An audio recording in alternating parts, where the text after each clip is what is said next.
So my name is Rob Crowley. I am a consultant at Redify, about 4 or 5 weeks in now, I think. Previous to that, I was the tech lead for APIs at Bankwest.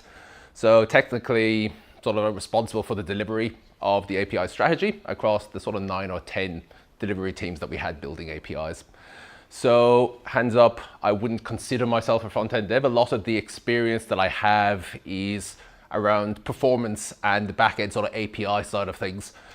And in fact, that's one of the sort of main lenses that we'll be looking at GraphQL today. Well, another Facebook technology, actually open source back in 2015. But it's really about how can you actually solve some of the data-related problems for the experiences that we're building now and really get the APIs out of the sort of problem space or be, that sort of friction to experimentation on the front end. So we've got quite a bit we're going to cover today. So first of all, we're going to look at, why is GraphQL even a thing? Why was it invented? What problems did it solve? So we're going to spend about 4 or 5 minutes at the start of the talk on this. And hopefully at the end of that, this will actually give you the understanding when you leave here tonight to see whether GraphQL will help you for some of the problems that you're facing and whether you might want to introduce it into your organization. We're then going to move on to looking at how GraphQL can really solve some of the new interfaces that we're building. So conversational commerce, chatbots. We're moving away from a traditional pull-based user experience where page reloads, data gets pushed out to the client, and that's it. It's a lot more dynamic now. You could have notifications pushed to your app. Something's happened. You make a banking payment. Again, when has that actually completed?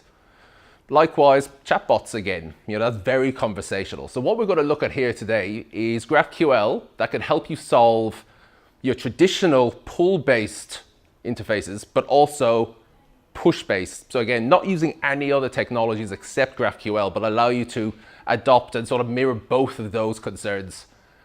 And finally, again, 15 minutes here today. Maybe I might go a bit over time, but I really just want to sow that seed for everyone who leads today that again, think, is GraphQL right for me? What could I use it for? And this is something that, we've been on the journey at Bankwest for about a year now in earnest, about 6 months. I'm really pleased with the way that people have sort of adopted that idea at Bankwest and really see the value that it can bring. So again, I really hope that as the months sort of progress, we'll build up a community around GraphQL in Perth where we can have conversations outside of Redify, outside of Bankwest, about what I actually think is probably one of the biggest exciting changes in sort of GraphQL and sort of API space for quite some time. So first of all, coming back to the first item, why is GraphQL a thing now? And it's really a response to what's been happening in the industry. So a lot of the experience that we're building now are powered by huge amounts of data. So everything's about personalization. So again, on the back end, companies like Uber or Netflix have really been pioneering about microservices. So again, breaking down existing monolithic applications into discrete services. And why are they doing that? It's for business agility. So again, they can create fit-for-purpose services around one particular behavior, which can then change and scale as they require. So this lets them move incredibly quickly. And again, as we mentioned before, so rich web apps. So again, we have progressive web apps, so universal rendering. So again, with that, we can have the first request happen on the server, and then, from there actually get posted down to the client, and then just the client making calls after that. So again, we've tackled some of the data concerns there, but it's still not perfect in a REST world. We're still having to make compromises about how chatty our interface is versus how much data we load up front. And all of these things have combined that with a REST approach, it's hard to find that right balance. There's always a compromise. And quite often the speed at which the front-end teams can work is constrained by the speed that the server-side teams actually changing those APIs. So as you'll see as we go through, GraphQL actually inverts the responsibility. With a REST API architecture, the server-side team decides how you will access that endpoints, how you will actually call and interact with the API. With GraphQL, all of the power is with the front-end teams. And this is really one of the biggest things that we have now. So across any of these massively different user experience that we're looking to offer, so chatbots, mobile apps, bit more data, Apple Watch, very little data, down to a desktop site, huge amounts of data that we can fit on the real estate on the screen. How can we efficiently deliver the data requirements to each one of those clients? And in fact, probably more so, how can we actually do a job of delivering exactly the data that each one of these clients need? And that's what we're going to look at GraphQL today. So I'm actually feeling a tiny bit self-conscious about all the right angles on my boxes today. It's not quite sketch-worthy, but you know, we'll see how we go. So effectively what we'll have here is traditionally we might have built just websites. And really we've been quite spoiled with websites because to update a version, all the client has to do is click F5. Suddenly they get all that data. You know, any changes that we make are just adapts. What about mobile apps though, or wearables, where we actually have to push a client out to the device? That's not so easy. So I guess the challenge again then across any of the versions of those applications, so again version 1 might require very little data. Suddenly 2, version 3, version 4, a lot more data after that as well. But if someone was using version 1 of that particular app, why would we then have to send all of the data down to them for the later versions? Again, if you're in an emerging market where data is expensive, that could be quite a cost or an impost to the adoption of your site. And again, on the back end, typically I've been talking about microservices before, a lot of HTTP-based services, but really GraphQL is designed as a thin layer on top of any of the existing services that you might have in your organization. So that could be actually directly to a database. That could be to a SOAP service or even a graph database over TCP. It really doesn't matter. So really GraphQL provides you this ability to introduce a new layer on top of all your existing infrastructure. So as we progress through today, all of the examples I'll be giving are based on an example app that I've created and posted up on GitHub. So again, feel free to clone it and walk through as you go. If you don't take an image now, I'll actually be putting up a reference slide at the end with a bunch of other resources to help you learn and get aboard with GraphQL as well. And the aim of this project is really to address some of the main challenges you may face when you're starting your GraphQL journey. How do you model some of the resources? How do you even set up a server? How do you start testing some of these resources? So again, what I should do though is, again, if when you leave today and you just want to say, okay, well, how can I actually get a better understanding of how all these bits play? I strongly encourage you to check it out. So again, the example that we covered in this is very unoriginal, but you can imagine it's a site that we're creating to support artist reviews. So again, album reviews. And the domain is not trying to win prizes for being original, but it's just one that I think we'll all understand. So it's got a concept of artists, and artists released albums, and in turn those albums are released on particular labels. We also have our users. So users then will be able to add album reviews for the artists which they like. And again, it's nice, so it's quite simple, but as you'll see as we go on, there are a couple of interesting business rules that we can sort of dig out, and one use case where a push-based notification might be quite useful. Okay, so I've talked about it quite a bit. At this stage, I just want to spend 2 or 3 minutes just running through how you might actually craft your first GraphQL queries. And I think at this stage, everyone should sort of like realize, okay, I kind of get it. So I guess at this point in time, just pretend that I'm the client. So what we're looking at here is graphical. So you can think of graphical as the IDE for GraphQL. So when you actually get on board and start downloading one of the GraphQL servers, you will typically get graphical along with it. And it's just a React component. And it's a React component that lets us craft queries and send them to our particular GraphQL API. So again, very first query we might write is, let's just retrieve one artist. And for that particular artist, let's just say we will get their name. So really nothing super interesting so far, but there are a couple of things I would like to point out. So again, the shape of the query on the left, again, is mirrored in the JSON output on the right. But again, you're probably thinking, this is pretty simple. Like we could do that with REST easily enough. It might look something like /artist/ID. That's cool. So let's actually sort of dig in before. So I mentioned that the power for crafting queries lies with the client, not on the server side. So let's again sort of explore what that might mean.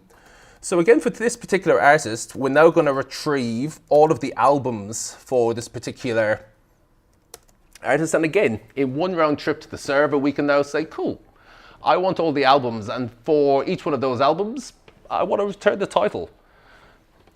So I think what you should be starting to see now is you're no longer constrained on the client side by, now I have to get my server team to add this extra field because I want to run this experiment. If the data is available on the graph, you can just retrieve it. So let's go a bit further. So we might then say, okay, for each one of those albums, let's retrieve the label on which it was released.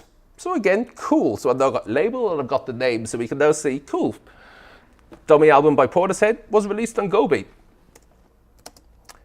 However, let's just say we now wanted to get every single album that was in turn released on that particular label. And again, even for that one, we might say, okay, let's get the artist. And then for that particular artist, again, retrieve their name. And now again, in one query, we can start building up these arbitrarily deep queries. So some of you are probably thinking that, GraphQL seems to know what a valid field is. So it seems to have this idea of what the available fields are and then what could be sent to the server. So you're probably thinking there's probably something like a schema there or a type system. And you'd be absolutely correct. That's one of the major differences with GraphQL over a REST API. It's not weakly typed, it's very strongly typed. And as we go through, we'll see some of the power that could bring. So on the right-hand side, we also have some documentation here. So we can see that there's queries. Again, so in this particular case, we could say, okay, well, we could retrieve things by artist ID, which we've done, but also a number of other ones where we can retrieve albums or users. So that's fantastic. But what happens if I wanted to, try something that doesn't exist? And it suddenly goes, cannot find the field FGG on artist type.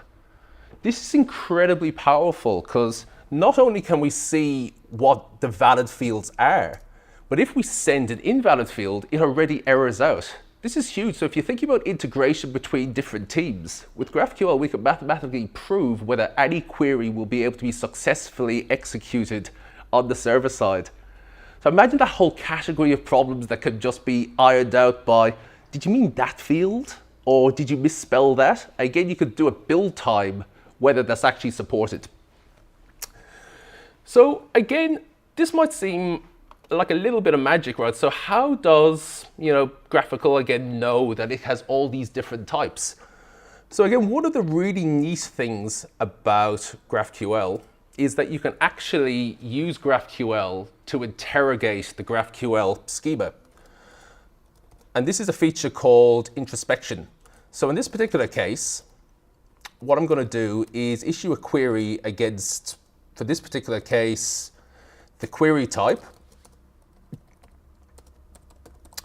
And we'll just create a little fragment here, because we'll just be reusing some of the things. So in this case, we're going to go name, and then we're going to go each one of the fields on here.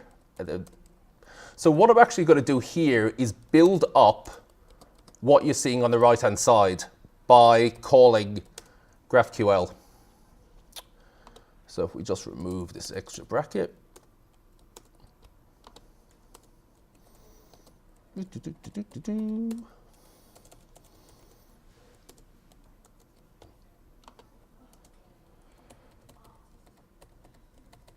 Sorry, 2.6, and then we go name.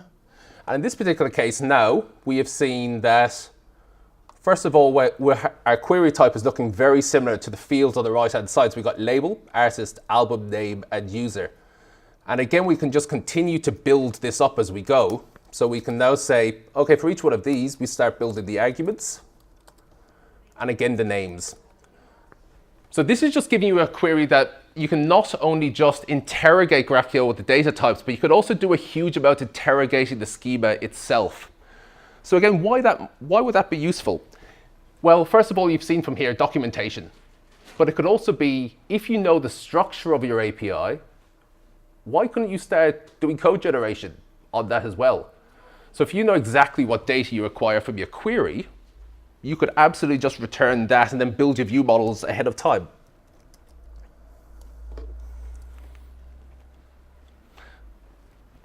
So there's probably some people in the room at the same time thinking, like, what are you trying to pull here? We could absolutely do all of this with REST.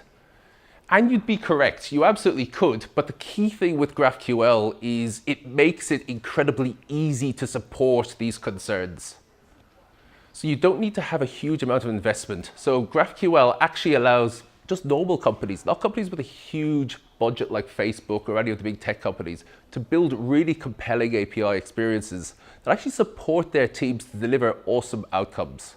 So it's not that it lets you do anything we couldn't do before, it just makes it achievable for the average company. So this isn't a massive talk about how to use GraphQL end to end. I did give a talk at NDC last year, which covers the sort of end-to-end of how you actually get started with GraphQL in your team and sort of using it as part of a continuous delivery pipeline. This is actually the best photo I could find of myself. There was a lot of very bad ones. So yeah, it actually reminds me a bit of Mark Zuckerberg's sort of like photo, one of the previous slide decks. Again, I'll put this link up at the end. Okay, so what have I been talking about so far? It's really about that traditional synchronous integration. So you ask a query of the server, and again, you get a response back. But what about the real-time interactions? What about the ones where something happens on the server and you want to inform the user immediately? And this is what we're going to look at next. So how can we actually start pushing data to the client? So let's start with a simple user story. So again, as a user, I want to be notified when my favorite artists release albums so that I can keep up to date with the music that I love. Seems completely legitimate. So instead of having to just randomly go in and say, is there something that I'm interested in? We could actually then give a steer to our users and say, that's fine, like come back to the site. So what options would we have available for that? Traditionally, we might have looked at polling. So that might just be every set period of time with the client, we will then send a query to the server and then pull down the data that we have back. And there's actually nothing wrong with polling if you know the refresh rate of your data. So if you have product rates, for instance, or financial exchange rates, they'll update, you might just say for your purposes once a day. That's fine. Polling is absolutely perfect for that. Just retrieve it once a day and you're done. Before dynamically changing data sets, that quickly falls down. It's always a trade-off of, do you make lots of calls, risking data costs over the wire, or do you live with your data possibly being stale?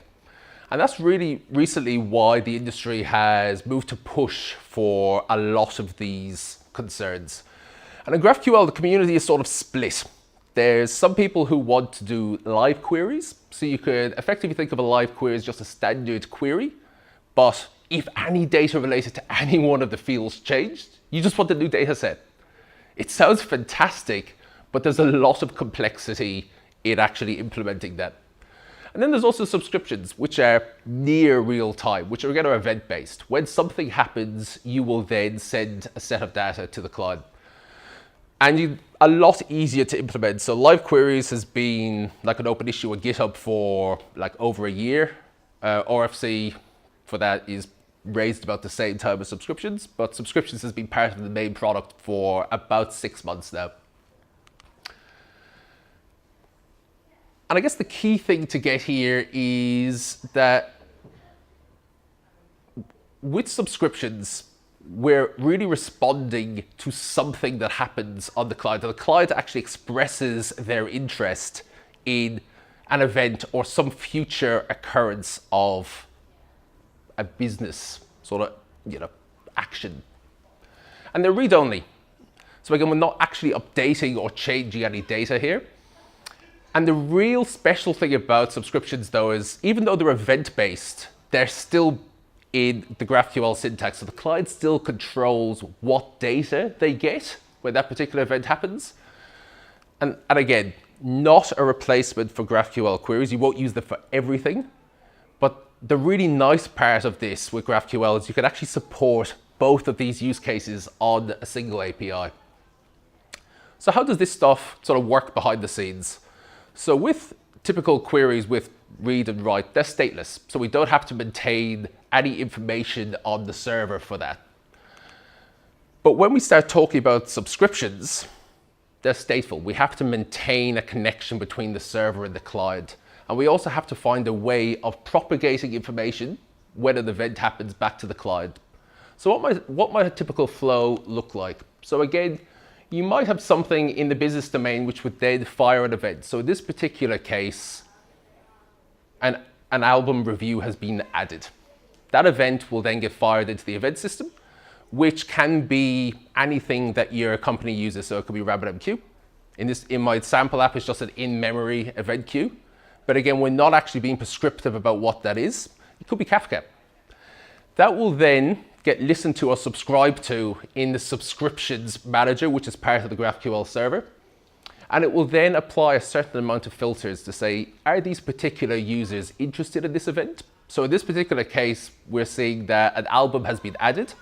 But then for each one of the users who has expressed an interest in this subscription, we're going to say, is this one of their favorited reviews? And if it is, then we will push that to the client. A little bit abstract, so let's actually walk through a concrete example. So the first thing that will happen on the client is they will create a WebSocket connection to the server. In this particular case, I've called the endpoint subscriptions. You don't have to. There's nothing as part of the spec. It's just what I chose. And they will then issue a GraphQL query, again in GraphQL syntax. So they're saying when an album gets added, I want to see the title of the album and the name of the artist. So as we saw before, each client can specify their own query. And in fact, quite a common pattern would be that you will actually use the same query structure here as you might for the initial page query, such that when the event happens, you will just execute the same query, and then you will get your page refreshed from here. So you don't have to marshal any arbitrary event structure, but again, the client and each client can define their requirements. So once that is sent to the server will then retain state for that particular client to say when that event happens. They will then remember what the structure to send down is. So in this particular case, we're then going to look at an admin user. So again, a different user in the system then creates a mutation. So again, updating a particular set of data on the client, well, on the server. When that happens, the server will then say, iterate through all the subscriptions that you see, and then send back the same structure as the client requested before.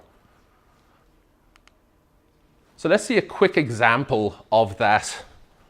And the example I'm going to show you is just a console app. I didn't think it was great if a backend dev actually tried to show a room of React experts how to do React.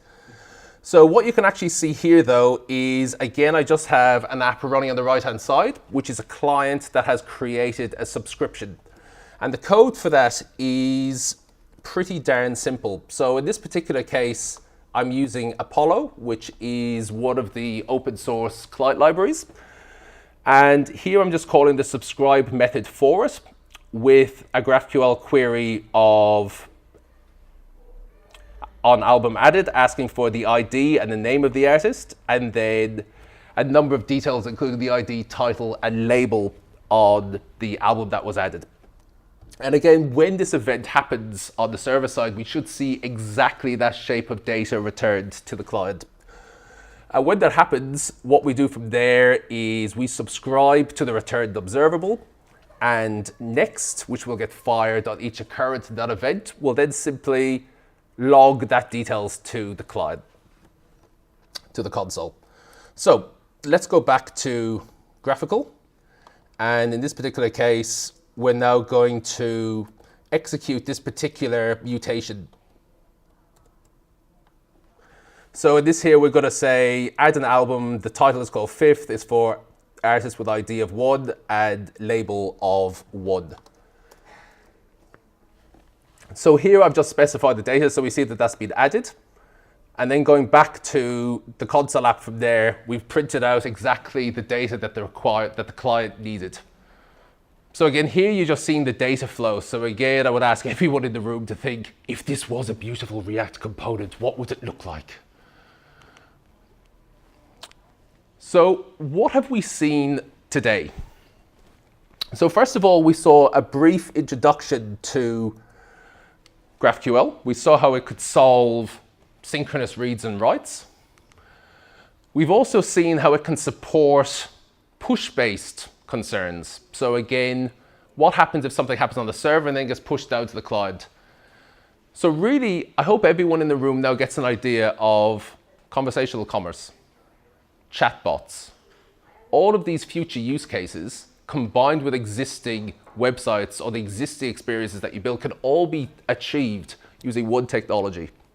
And that's personally something I find incredibly exciting as an API developer, such that we now don't have to support multiple technologies for our client teams. So thank you very much. I appreciate you lasting to the third talk. And this is the resources slide that I promised before. All the top links are ones that really helped me when I started my journey with GraphQL. My humble additions to the end are the demo app and a recording of the NDC session where we kind of took a longer end-to-end look at GraphQL from a team perspective. Excellent. Thank you very much.